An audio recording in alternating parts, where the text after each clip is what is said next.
Discover the joy. Understanding merriment. Hello, language enthusiasts. Today, we're diving into a word that embodies joy, laughter, and celebration: merriment. It's a term you might encounter in literature, during festive seasons, or in describing any scenario filled with joy. Let's unwrap the layers of merriment together and add another sparkling word to your English vocabulary. The term merriment refers to the fun and enjoyment that comes from activities that are filled with laughter and high spirits. It's that feeling you get during lively parties, heartwarming family gatherings, or when you're simply having a good time with friends.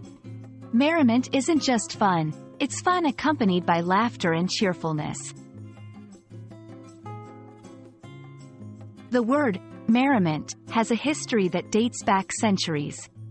It comes from the same roots as merry, which means cheerful or jolly.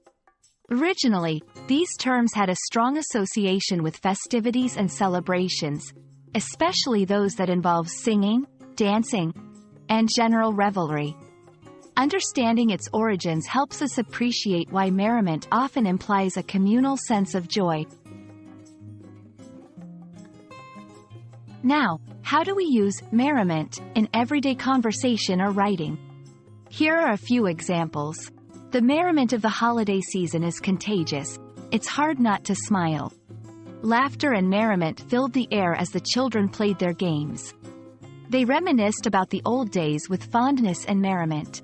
Notice how merriment can be associated with particular times, like holidays, places, like where children play, or memories. If you're looking to expand your vocabulary further, there are several synonyms for merriment. Festivity, often used for grand celebrations or official occasions. Gaiety. This has a light, almost dance-like feel to it. Jollity implies a noisy, cheerful merriment. Cheer, a more general term that conveys the feeling of happiness. Each synonym has a slightly different nuance, but they all circle back to joy and entertainment. In different cultures, merriment takes on various forms and is an essential part of many traditions.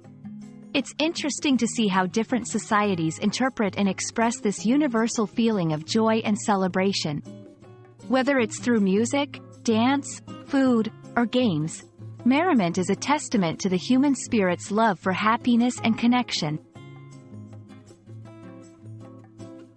That's all on the delightful journey through the meaning of merriment. We hope you've enjoyed this exploration and that you'll carry the spirit of merriment with you in your language learning adventure. Keep practicing, keep learning, and most importantly, keep enjoying the process. Until our next video, may your days be filled with learning and, of course, plenty of merriment.